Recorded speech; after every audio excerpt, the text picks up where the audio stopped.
The best part about a college football Saturday, or for our intents and purposes, a college football Friday, is when your favorite team actually wins a game. If you're a fan of the Kansas Jayhawks football team, however, that's not something you get to feel all that often. This is a program that lost 99 games over the course of the last decade. That's the most any team has lost in a decade ever. They came up one game shy of 100 losses in a decade. Thanks to COVID, that didn't end up happening. Since I became a student at the University of Kansas, when I started my freshman year in 2013, KU has 14 wins. 14 wins. And the most recent of those wins was this past Friday night when the Kansas Jayhawks took down the South Dakota Coyotes. That's the first win for KU since October 26th, 2019. You want to know how different the world was on October 26th? 2019. For one, we had never heard of COVID-19. Most people had never heard of a novel coronavirus before. And when you consider the fact that the last 18 months to many of us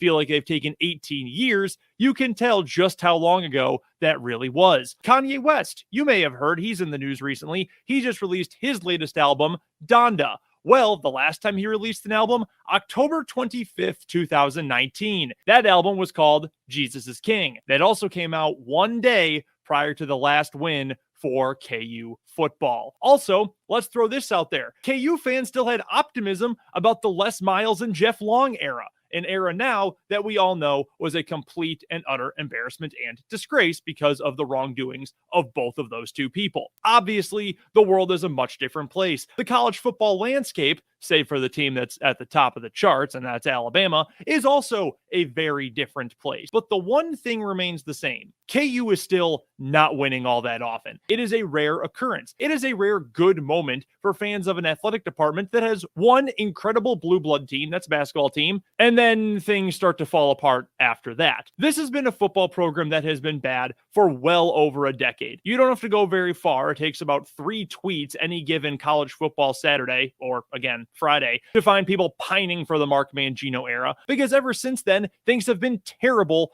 for KU football. So when good things actually happen, you should be excited about it. You should be happy. You should do something to celebrate. And for college students at college football games or college basketball games, what is often the number one way to celebrate a massive victory? To run on the field. And that's exactly what KU fans did this past Friday when they knocked off South Dakota by a margin of 17-14. And to be honest with you, I am 1 billion% in favor of it. And I'm completely against national pundits, commentators, talking heads, whoever, trying to say KU should be embarrassed about this. Now, when it comes from Missouri fans or it comes from Kansas State fans, so what? So be it. That's rivalries. That's college sports. They can call KU fans embarrassing all they want. That's not a big deal. But when it's people like the Stuart Mandells of the world or the Darren Ravells of the world who are making comments, or God forbid, one of a billion different accounts from Barstool Sports talking about how funny it is and how much of an embarrassment it is for KU fans to be storming the field after beating South Dakota, do you realize, and I know the answer is no, they don't, do you realize just how bad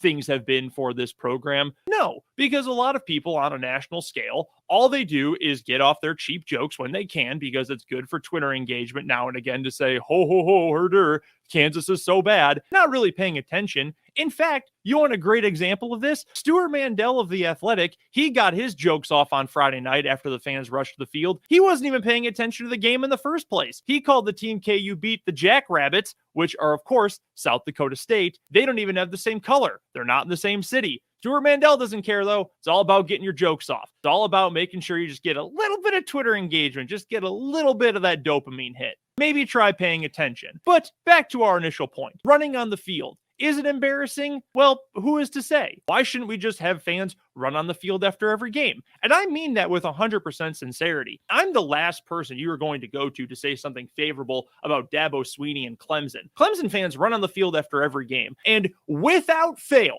after Clemson beats some scrub of a team. By the way, Clemson plays UConn this year, so best of luck to Randy Edsall. Clemson fans come onto the field to celebrate. And without fail, people all over the college football internet or the sports internet in general go, oh my God, I can't believe Clemson fans are doing this. Oh, I can't believe you're running on the field after you beat scrub University Tech. Well, that's just what they do. That's just kind of a way to celebrate. KU fans have kind of taken that upon themselves in recent years because the wins are so few and far between. Again, the last time KU won a football game was in 2019, October of 2019. There were several weeks after that game. KU probably shouldn't have won that game anyway if it wasn't for one of the funniest highlights in modern college football history. It doesn't happen often. KU does not win very many games. So why shouldn't fans be excited about this? This is a school, an institution, an athletic department that desperately needs fans, needs alumni, needs students to be invested in this program, to want to be invested in the program, and to take pride in the good things that actually happen. So for folks with a national platform to constantly be punching down at KU, because let's be honest, that's what it is. It's the worst Power 5 program in the country, and to be frank, it's really not close. Vanderbilt is terrible right now, but at least Vanderbilt has had a modicum of some kind of success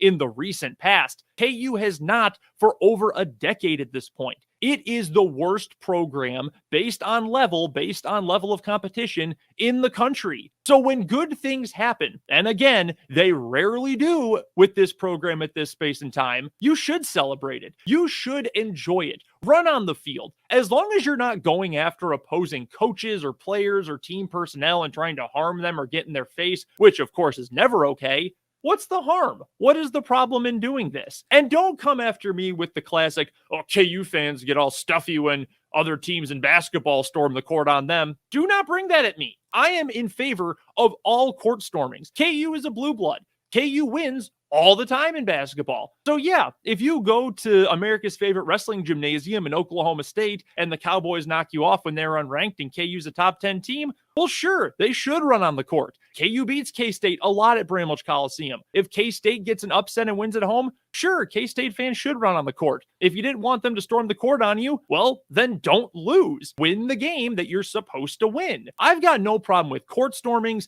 field stormings. It is totally fine by me as long as you're not going after opposing coaches and players. That is the only caveat to that.